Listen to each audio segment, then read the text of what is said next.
Olá a todos, espero que estejam bem. Aqui estou eu mais uma vez para partilhar convosco mais uma leitura e mais alguns sussurros.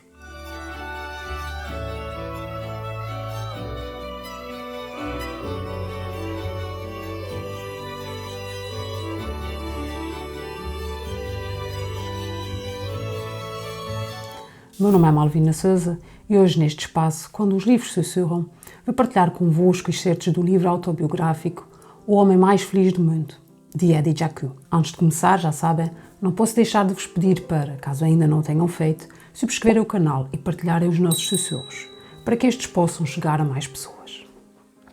O Homem Mais Feliz do Mundo. Prólogo. Meu caro novo amigo, cheguei aos 100 anos e sei o que é encarar o mal. Vi o pior da humanidade, os horrores dos campos de extermínio, os esforços dos nazis para nos aniquilarem, a mim e a todo o meu povo. Agora, porém, considero-me o homem mais feliz à face da Terra. Ao longo de todos estes anos aprendi que a vida pode ser bela se fizermos por isso. Vou contar a minha história. Por vezes é triste, envolta em densa penumbra e forte pesar. No final, porém, é uma história feliz, pois a felicidade é algo que podemos escolher. Depende de nós. Vou mostrar como isto é. Hoje, o nosso livro inicia-se com um prólogo, ou seja, um pequeno texto que antecede uma obra literária que funciona como uma espécie de introdução, apresentando informações relevantes e necessárias para que o leitor possa perceber melhor o que encontrará de seguida. As informações que aqui nos são dadas são fundamentais e orientam as páginas seguintes e cheias de reflexões, emoções e constatações acerca da vida deste homem e, inevitavelmente, nos fazem refletir acerca da nossa.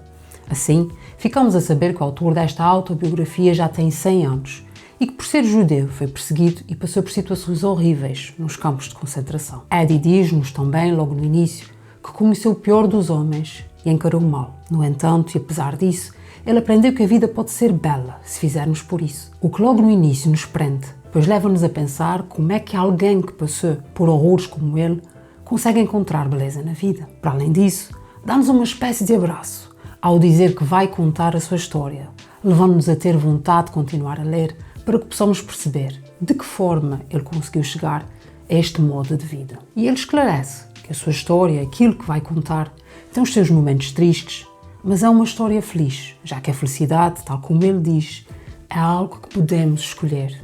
Depende de nós. E ainda acrescenta, vou mostrar-vos como é. Fazer-nos refletir acerca daquilo que ele diz e prendendo-nos cada vez mais ao que tem para contar. Capítulo 1. Há muitas coisas mais preciosas do que o dinheiro. Nasci em 1920 numa cidade chamada Leipzig, na Alemanha do Leste.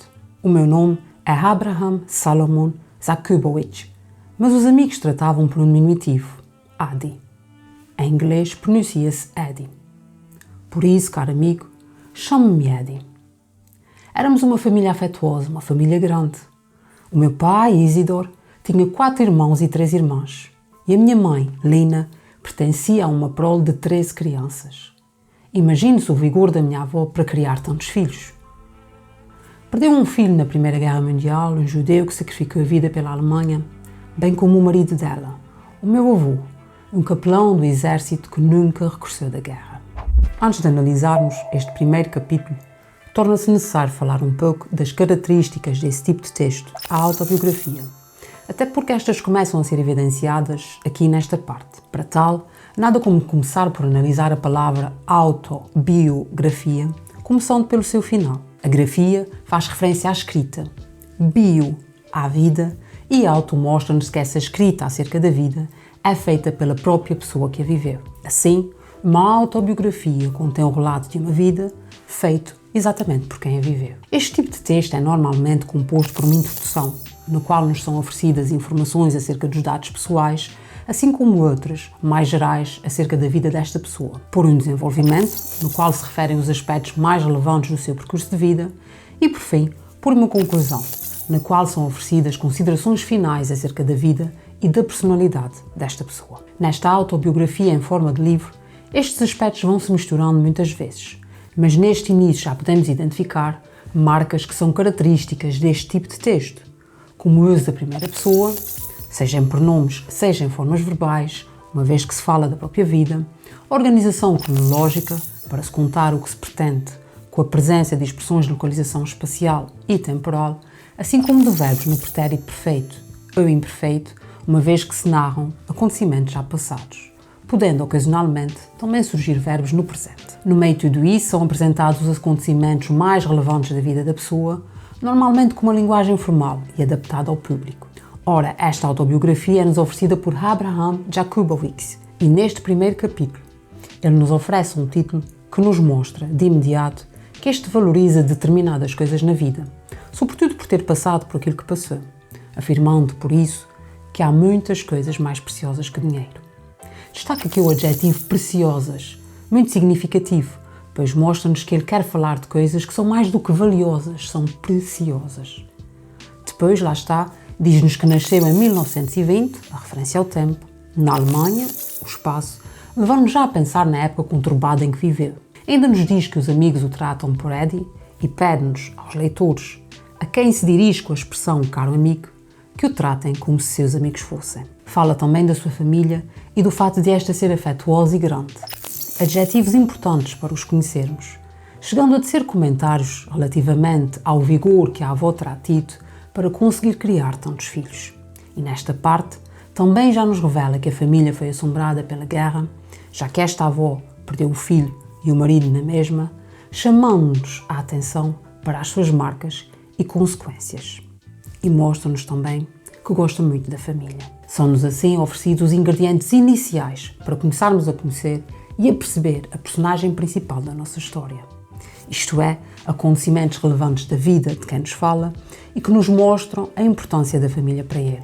Para além dos aspectos referidos, saliento ainda como marcas da autobiografia a presença da primeira pessoa, seja nas formas verbais, e estas surgem no pretérito perfeito, como nasci, sacrifiquei, regressou, ou no pretérito imperfeito, tratavam, éramos, pertencia, seja ainda em pronomes, o me, meu, minha. Capítulo 6. Um bom amigo é tudo o que tenho no mundo. De repente, perdi tudo. A minha família, os meus bens, a fé que me restava na humanidade. Só me autorizaram a ficar como eu sinto. A única recordação de uma vida que nunca mais voltaria a ter. À medida que as pessoas iam chegando a Auschwitz, os nazis confiscavam todos os seus pertences. Pior ainda, privaram-me da minha dignidade. O meu número era o 172338. Esse número passou a constituir a minha única identidade. Até o nome tiraram. Já não era um homem, apenas uma engrenagem a girar lentamente numa enorme máquina de matança. Quando me tatuaram o número no braço, condenaram-me a uma morte lenta. Mas primeiro, queriam matar-me o espírito. Neste capítulo, com a enumeração inicial, de repente perdi tudo, a minha família, os meus bens, a fé que me restava na humanidade, é reforçada a ideia de que ele perdeu tudo, inclusivamente a fé que tinha nos homens. Eddie conta-nos também o que acontecia quando as pessoas iam chegando a Auschwitz e a forma como os nazis lhes iam retirando tudo. E reforça que o pior foi terem-no privado da sua dignidade, quando passou a ser um número e a ser identificado como tal. E perdendo o nome, este sente que perdeu a sua identidade, que deixa de ser homem para ser apenas uma engrenagem a girar lentamente numa enorme máquina de matança. Com esta metáfora, Eddie mostra-nos como lhe foi roubada a sua identidade, a sua humanidade, fazendo com que ele se tornasse apenas uma parte da máquina de matança que eram os campos de concentração. Por isso, o tatuar de um número no seu braço equivaleu a ter-lhe retirado a entidade e a uma condenação de morte mais lenta, mais grave, porque antes de se dar a morte física, os nazis queriam matar o seu espírito.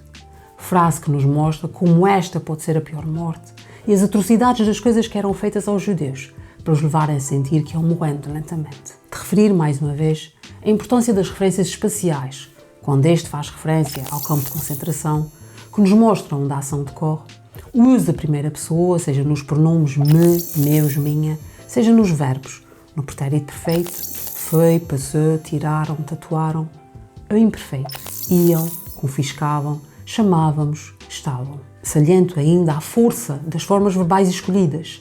Privaram, tiraram, condenaram, matar. que nos mostram de forma fiel os horrores pelos quais passa e como se sente, havendo quase uma espécie de gradação daquilo que ele vai contando e que culmina na morte espiritual deste. Epílogo. Há 75 anos, nos dias que seguiram à guerra, soube que na Bélgica tinham prendido um nazi por crimes de guerra e fui ter com ele. Perguntei-lhe, porquê? Por que fez isso? Não conseguiu responder-me. Desatou a tremer e a chorar. Era apenas a sombra de um homem. Quase tive pena dele. Não me pareceu que fosse má pessoa. Parecia patético, como se já estivesse morto. E a minha pergunta ficou sem resposta. A única resposta que consigo encontrar é o ódio. O ódio é o primeiro passo de uma doença como o cancro. Poderá matar o seu inimigo, mas também o destruirá pelo caminho. Não culpo os outros pelos seus infortúnios. Nunca ninguém disse que a vida era fácil, mas é mais fácil se a amarmos. Se odiar a sua vida, torna-se impossível viver. É por isso que eu tento ser amável. Apesar de ter sofrido, quero mostrar aos nazis que estavam errados. Quero mostrar às pessoas que sentem ódio que estão erradas. É por isso que não odeio ninguém, nem mesmo Hitler. Não o perdoo. Se o perdoasse, atraiçoaria os 6 milhões que perderam a vida. Em cada dia que passa, não se esqueça de ser feliz e de tornar os outros felizes também. Seja amigo do mundo. Nesta parte, designada por epílogo, corresponde à parte final da obra na qual o autor recapitula e resume os aspectos mais importantes. Eddie conta-nos como confrontou o nazi que havia sido preso por ter cometido crimes de guerra, tendo questionado os motivos que o levaram a fazer o que fez, e como se sentiu perante a reação do nazi e a sombra de homem que este revelou ser. A comparação parecia patético, como se já estivesse morto, juntamente com a reação que nos foi contada, mostram-nos como este homem parece sentir arrependimento pelo que fez e se tornar uma espécie de carapaça que apenas respira, mas já não vive verdadeiramente. Eddie ficou sem resposta e a única que conseguiu encontrar foi o ódio, referindo que este é o primeiro passo de uma doença e compara-o ao cancro, como o cancro, por matar o inimigo, mas ir destruindo a pessoa pelo caminho. Uma verdade incontornável acerca desta doença e também deste sentimento que é o ódio. Aqui, nesta parte final, Eddie aconselha a que não culpemos os outros pelas coisas más que nos acontecem, a que amemos a vida, pois só assim esta se tornará mais fácil. E justifica. É por isso que eu tento ser amável, para depois, qual murro no estômago, nos oferecer algumas frases que tanto têm de marcante como de poderoso e profundo. Apesar de ter sofrido, quero mostrar aos nazis que estavam errados. Quero mostrar às pessoas que sentem ódio que estão erradas. Apelando-nos a que arranquemos o ódio da nossa vida, já que este só levará a coisas más e nos destruirá, como um cancro. E ainda atira a seguinte frase: é por isso que eu não odeio ninguém, nem mesmo Hitler. Não o perdoo. Se o perdoasse, atraiçoaria os 6 milhões que perderam a vida. Assim, Eddie demarca aqui a grande diferença entre odiar alguém e não perdoar essa pessoa. Todas essas frases ganham ainda mais força se pensarmos que vêm de alguém que sofreu muito e que tinha todas as razões para odiar os nazis, odiar Hitler, mas Eddie sabe que isto só o destruirá e por isso, tal como aconselha às pessoas, faz por ser feliz todos os dias e fazer os outros felizes. Eddie mostra-nos algo muito importante, o poder de optar pela felicidade em detrimento do rancor e do ódio, optar por ver as coisas boas em vez de deixar as más falarem mais alto. A verdade seja dita, seria bem mais fácil para ele seguir os outros caminhos e ninguém o poderia condenar por isso. Daí que a sua postura, as suas ações, ganhem ainda mais valor, a melhor, e usando o adjetivo já antes utilizado por ele, se tornem mais preciosas. De notar a presença e a força de nomes como ódio, doença, cancro, que remetem para situações e sentimentos negativos, expectáveis em alguém que viveu tudo o que ele viveu, e que contrastam depois com aquilo que ele diz no final, imperando a ideia de felicidade e de fazer bem aos outros. Eis aqui uma história incrível, um grande testemunho e uma grande lição de vida. Apesar de ter passado pelos horrores inimagináveis da guerra, Eddie sobreviveu e por isso fez uma promessa: sorrir todos os dias. 75 anos depois, decidiu contar a sua história, partilhando o que aprendeu, sendo esta uma homenagem a todos os que pereceram. Eddie decide viver em plena vida e oferece-nos um testemunho que tanto tem de desolador como de otimista, mostrando-nos como a felicidade pode ser encontrada mesmo nos piores momentos da humanidade. Não vos vou dizer grande coisa acerca do autor desta obra, Eddie Jaku, pois, para o conhecerem, nada como lerem esta sua autobiografia. Já sabem que nasceu em 1920, na Alemanha, no seio de uma família judaica, o que vai condicionar a sua vida e tudo aquilo que lhe acontecerá. Entre tantas desventuras, em novembro de 1938 é detido, espancado e levado para um campo de concentração por soldados nazis, tendo enfrentado, nos 7 anos seguintes, grandes e desumanos horrores. Em 1945, Eddie consegue escapar da Marcha da Morte a que foi forçado e esconde-se numa floresta até junho deste mesmo ano, altura em que é resgatado por soldados aliados. Em 1950, muda-se para a Austrália com a família. Morreu em outubro de 2021, em Sydney. Mas deixa-nos esse grande testemunho. Espero que tenham gostado mais deste momento. Antes de me despedir, peço-vos novamente para subscreverem o canal e partilharem os nossos sussurros. Despeço marcando encontro convosco para a próxima quarta-feira para mais um momento de partilha. Até lá, não se esqueçam, é importante estarmos todos atentos, porque os livros sussurram.